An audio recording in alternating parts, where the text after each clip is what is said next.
Olá, a paz de Jesus, o amor de Maria. Sou Ricardo Tobias, nesse tempo chamado a coordenar o Ministério de Formação no estado de Minas Gerais. É com muita alegria que nós estamos hoje aqui partilhando a palavra de Deus com vocês, meus amados irmãos e irmãs do Ministério Universidade Renovadas. E o tema de hoje da nossa partilha é a monarquia corrompida. Estamos fazendo esse estudo dentro do livro do profeta Oséias e hoje, mais especificamente, vamos falar da monarquia da época que se corrompeu e Oséias então se levanta para denunciar os graves erros que aconteciam ali àquele momento.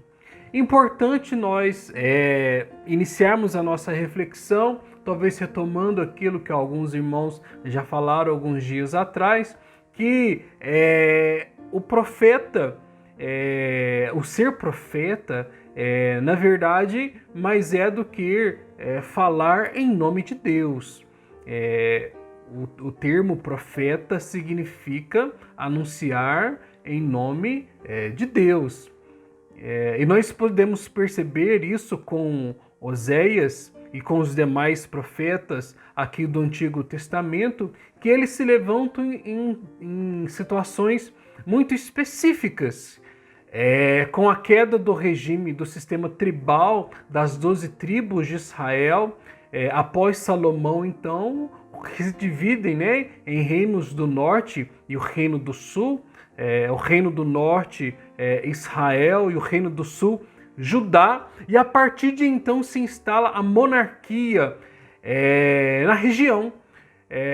E com a queda do sistema tribal e o início da monarquia, então vão começar a aparecer os profetas começam a se levantar justamente para fazer frente, justamente para fazer reação às ações da monarquia, às ações do regime de governo que não atendia às palavras, à vontade de Deus. Aquilo que se confrontava à vontade de Deus, então os profetas são levantados, seja na corte, seja no meio do povo,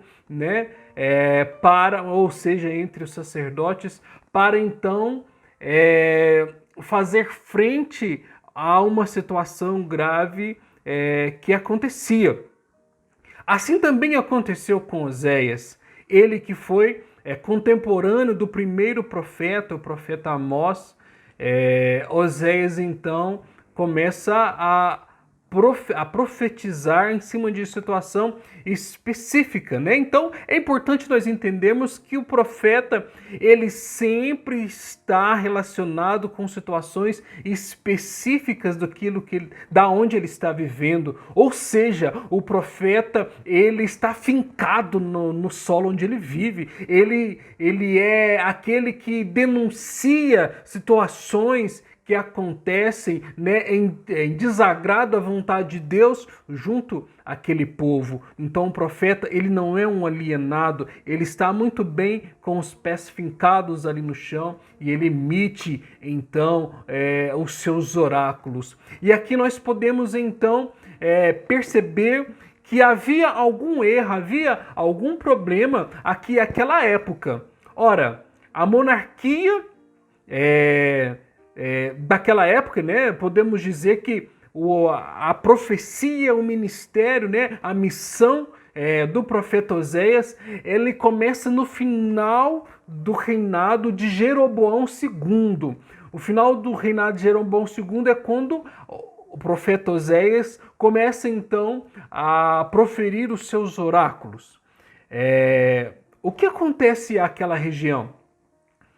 A Assíria estava dominando a região e o rei Jeroboão, ele cobrava altos tributos do reino do norte. Ora, com a saída então, sem motivo até então aparente, dos povos assírios da região, acontece algo muito bom para a região. que então começa uma grande prosperidade. Mas essa prosperidade, ela acontece pela alta exploração, né, pelo alto imposto cobrado das classes mais baixas, né? E esse imposto era armazenado pelo rei.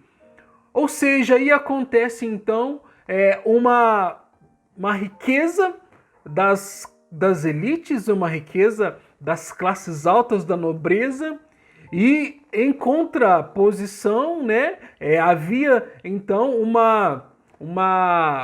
as classes mais baixas, né, foram se decompondo. Né? Havia então uma discrepância entre as elites da sociedade e as classes mais baixas. E então, do reinado de Jeroboão, e ele conseguiu estender o seu reinado às terras mais longínquas, do reinado de Jeroboão, que havia uma grande prosperidade, aquela prosperidade, começou a gerar uma falta de prosperidade, né, ou um momento caótico politicamente. O reinado de Jeroboão, então, é marcado por essa prosperidade, mas também por um acentuado declínio moral. Um acentuado declínio moral no final do reinado de Jeroboão. Ele, então, acentua-se um declínio. Jeroboão morre, assume seu filho, e a partir de Jeroboão, então, uma grave instabilidade política se acentua na região. Justamente porque os reis, né, os 3 reis após Jeroboão, foram todos assassinados pelos seus sucessores. Então, uma grave instabilidade moral e política acontece na região. Então, nós vamos tomar um pouco da palavra para dar luz aqui ao nosso direcionamento. Justamente está no capítulo 7, dos versículos de 3 até o versículo 12. Mas, primeiramente, eu digo do versículo 3 até o versículo 7, a palavra diz o seguinte: com sua maldade eles alegram o rei e com suas mentiras os chefes. Todos eles são adúlteros, são semelhantes a um fogo aceso, que o padeiro deixa de atiçar, desde que amassou até que fermente a massa, no dia de nosso rei, no dia de festa. Os chefes adoecem pelo calor do vinho, e ele estende a sua mão aos petulantes quando se aproximam. Seu coração é como um forno em suas insídias, a noite inteira dorme a sua ira, pela manhã ele arde como uma fogueira.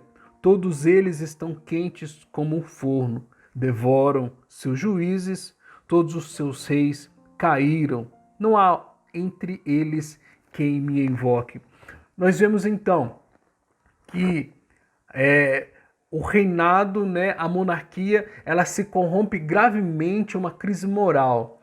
Os chefes se dão a bebedeira, se dão, né, a orgias, há uma grave abalo moral na liderança, nas elites. E não só nas elites, mas também no povo. O povo se perde, o povo perde o seu rumo, e então eles procuram em diversas situações, a busca, né, ali por um prazer desenfreado. Então nós vemos a monarquia se decaindo, mas também a sociedade se decaindo. E nós vemos a profecia de Oséias nos capítulos anteriores, tudo aquilo que ele vai falando do amor de Deus, né, para conosco, mas isso tudo está fincado em algo muito real, em que o povo se perde e o povo começa a procurar outros amores. O povo começa, e a monarquia, né, toda a sociedade começa a procurar outros amores a não ser o amor do Senhor. E então nós começamos a perceber um outro ponto importante Dentro dessa decadência moral, essa instabilidade política, em que Oséias começa então a exercer seu ministério de profeta, né? Essa decadência política tem mais a ver com a corrupção interna do que propriamente com as ameaças exteriores, as ameaças que começavam a surgir, né, com os reis que iam morrendo. Então acontece algo muito grave no reino de Israel. Eles começam então a buscar apoio, buscar auxílio no reinado da Síria, com o rei da Síria. E aqui então o profeta começa a apontar um outro grave defeito. Primeiro, ele mostra a situação, essa instabilidade moral, né? Ele aponta o pecado, ele aponta o erro, dentro do reinado de Israel, e agora ele começa a enxergar um outro ponto, que é justamente o povo de Deus que não busca mais o auxílio, não busca mais orientação nas normas do Senhor, e por isso em outro momento ele vai até mesmo dizer que o povo se perde por conhecimento. Nessa famosa frase vem do livro de Oséias: o povo se perde por conhecimento e busca o auxílio, busca orientação, busca alianças com reinados pagãos. Reinados que depois viriam para devastar o povo amado de Israel, a amada Efraim, mas eles buscavam apoio neste povo. E aí então o Senhor incomoda de novo o coração de Oséias. Oséias se levanta e começa a dizer, né? E a partir do versículo 8 ele vai dizer o seguinte: Efraim mistura-se com os povos, Efraim é Israel. Efraim é uma fogaça que não foi virada. Os estrangeiros devoram seu vigor, mas ele não se dá conta. Até mesmo os cabelos brancos se espalham nele, mas ele não se dá conta. O orgulho de Israel testemunha contra ele. Mas eles não se convertem ao Senhor seu Deus e não procuram apesar de tudo isso. Efraim é como uma pomba ingênua, sem inteligência.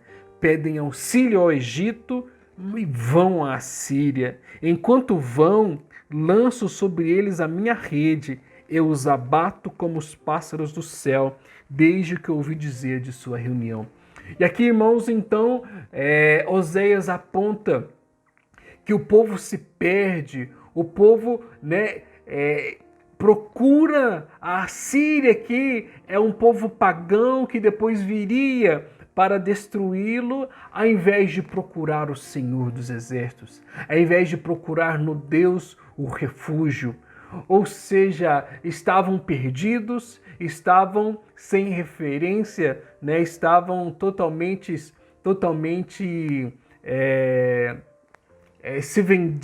estavam se vendendo a um povo pagão, estavam se vendendo às outras ideologias, e com isso as ideologias, a cultura pagã, a religião pagã havia se instalado, ia se instalando no meio do povo de Israel. Isso tudo é um alerta para nós, é um alerta antigo, mas uma profecia recente, para que nós busquemos o nosso auxílio no Senhor nosso Deus, para que nós busquemos a orientação nele, para que nós não nos percamos por falta de conhecimento de Deus, mas pelo contrário, buscar nele o auxílio da nossa vida.